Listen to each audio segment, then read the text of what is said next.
In der seit 3500 Jahren verschriftlichten chinesischen Geschichte wurde mehr als 500 Mal Epidemien dokumentiert. Circa 100 stellten relativ große landesbreite Risiken dar. Allerdings betrug die chinesische Bevölkerung vom 10. bis zum Anfang des 20. Jahrhunderts 1000 Jahre lang fast immer über 30% der Weltbevölkerung. Bis heute leben immer noch in diesem Land die meisten Menschen der Welt. Wie hat das chinesische Volk geschafft, sich trotz der häufigen Epidemien zu vermehren und zu entwickeln? Die antike traditionelle chinesische Medizin, abgekürzt TCM, ist einer der wichtigsten Gründe. In diesem Video werden Sie aus dem Aspekt des Alltagswissens über TCM informiert. Sie bekommen einen Überblick, wie diese Medizin funktioniert und wie das Alltagsleben beeinflusst. Manche von TCM bedingten Kulturunterschiede werden an dieser Stelle auch erwähnt und erklärt. In der deutschen Sprache wird dieses medizinische System traditionelle chinesische Medizin genannt. Aus der Bezeichnung gehen zwei Attribute hervor. Die Medizin steht traditionell im Gegensatz zu dem modernen medizinischen System und sie stammt aus China im Gegensatz zu der europastämmigen international verbreiteten Medizin. Im Chinesischen heißt sie Zhongyi, chinesische Medizin, was im Gegensatz zu Xi, westliche Medizin steht. Da diese traditionelle Medizin auch verzweigt in Japan, Korea und Vietnam entwickelt wurde, kann diese traditionelle chinesische, japanische, koreanische und vietnamesische Medizin auch zusammen und neutral als die ostasiatische Medizin bezeichnet werden. In der Urgeschichte entdeckt die Menschheit manche Kräuter, die zum Wohlgefühl der Menschen beitrug. Auf der Basis solcher pharmazeutischen Entdeckungen wurden verschiedene Volksmedizinen entwickelt. TCM gehört auch dazu. Die Entstehung und die Entwicklung der TCM basiert darauf, dass die Ärzte und Mediziner ihre Erfahrungen mit den pharmazeutischen Mitteln Generation für Generation sammelten und sie mit der Wissenstheorie kombinierten.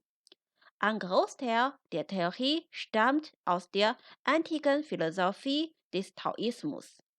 Vom Konfuzianismus und dem Buddhismus hat TCM auch für profitiert.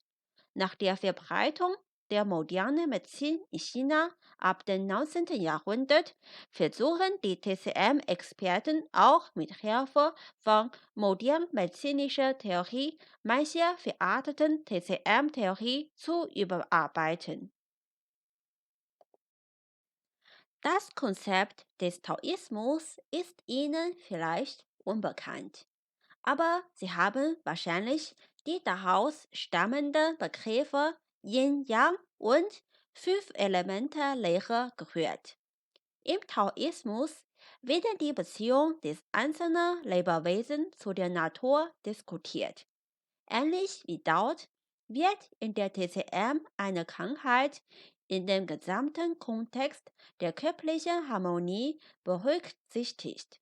Beispielsweise finden Sie es selbstverständlich, dass bei Hautentzündung die Haut behandelt werden und gegen Bakterien Antibiotika angenommen werden müssen. Nach der TCM ist es aber nicht so.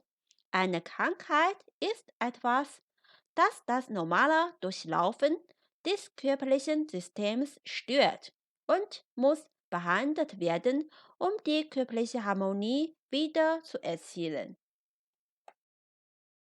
Gegen dieselbe Krankheit werden völlig unterschiedliche Theorien angesetzt und sie wird anders behandelt, obwohl die beiden Mediziner im Normalfall zur Heilung führen würden.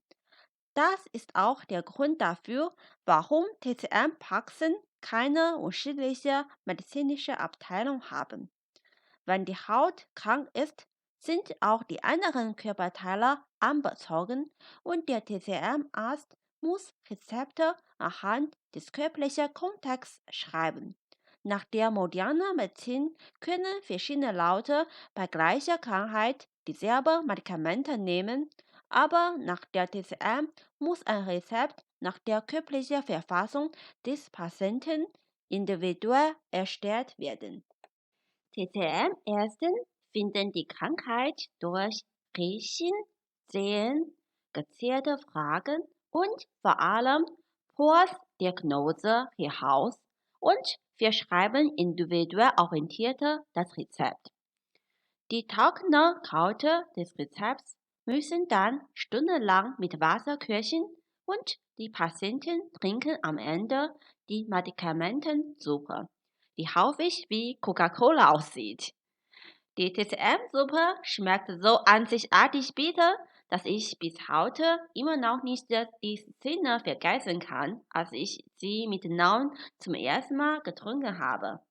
Das war auch ein wichtiger Grund, warum Coca-Cola in den 80er und Anfang der 90er Jahren so schwer von dem chinesischen Volk akzeptiert wurde.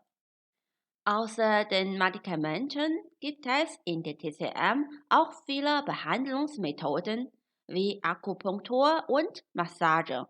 In diesem Bild wird Akupunktur dargestellt. Solche Methoden basieren auf Theorie der Meridiane und Akupunkturpunkten.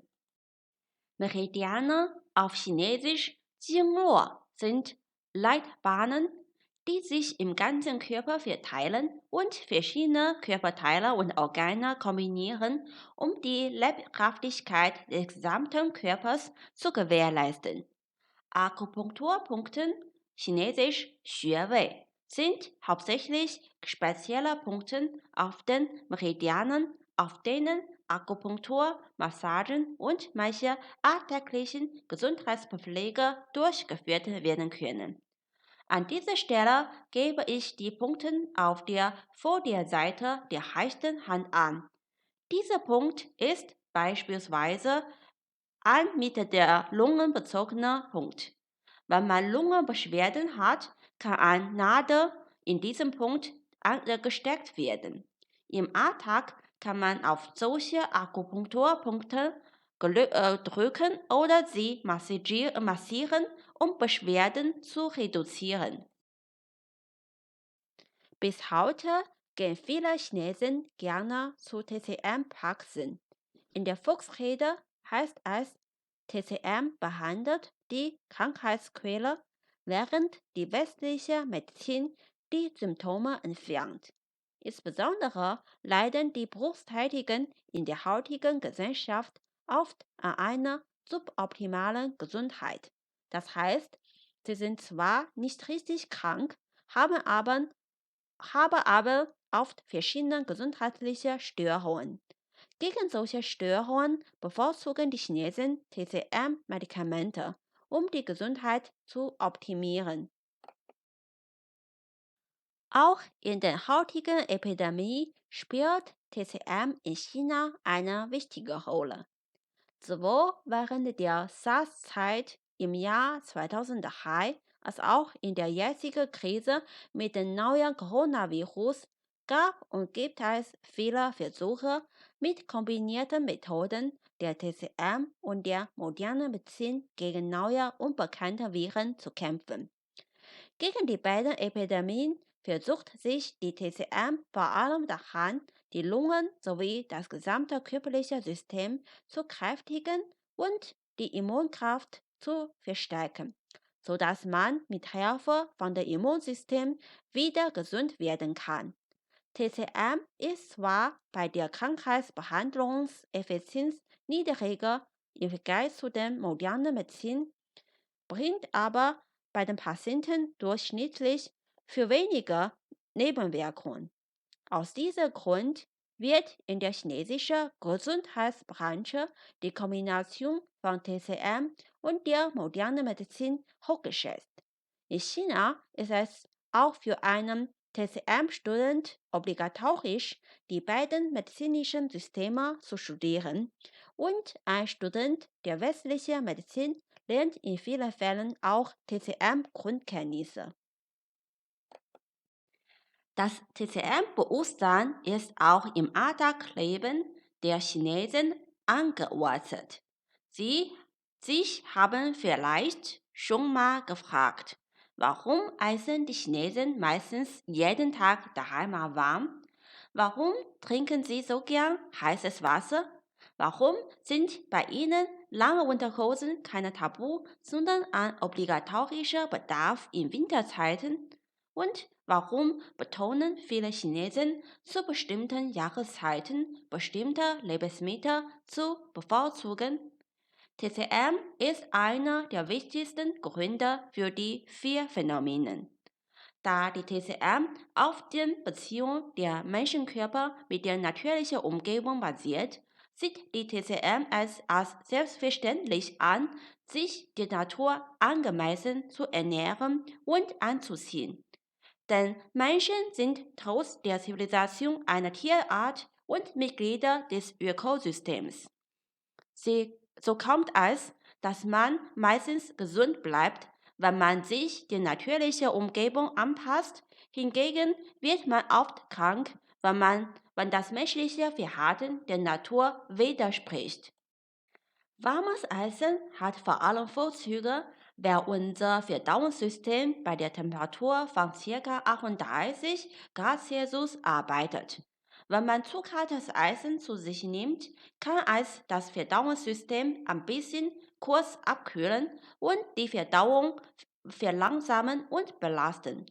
Ob heißes Wasser oder kaltes Wasser gesünder ist vom Wohlgefühl, die individuelle körperliche Verfassung und vor allem von den Ernährungsgewohnheiten abhängig. Konventionell machen Reis, Gemüse und Sojaprodukte den größten Teil der generellen Ernährung des chinesischen Volkes aus, die nach der TCM zu kühlen Lebensmitteln gehören. Im Gegensatz essen die Westler pro Kopf für mehr Fleisch- und Milchprodukte, die heiße Lebensmittel sind. So ist es gesünder, zu den kühlen Lebensmitteln heißes Wasser zu trinken und zu den heißen Lebensmitteln kaltes Wasser zu trinken.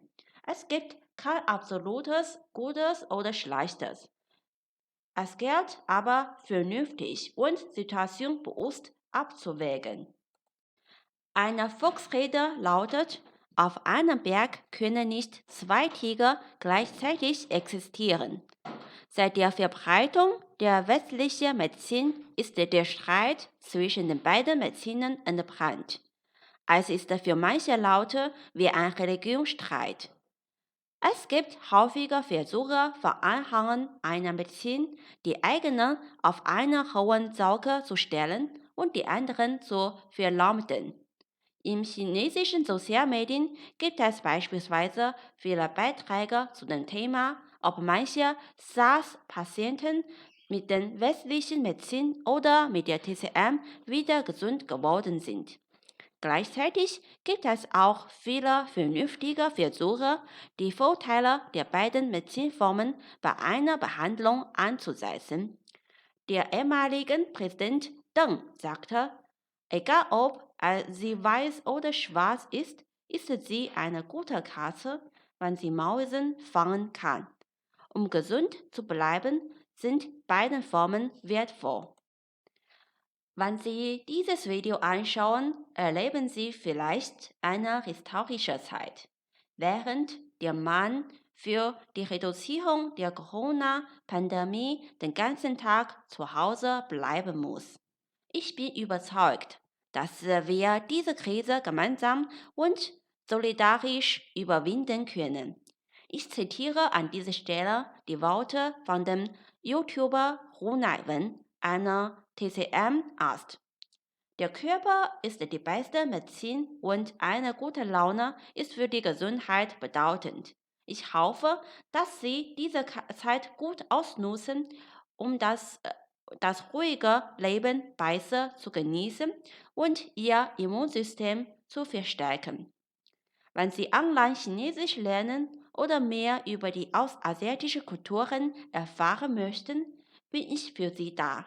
Ich wünsche Ihnen viel Gesundheit und viel Vergnügen zu Hause. Vielen Dank für Ihre Aufmerksamkeit.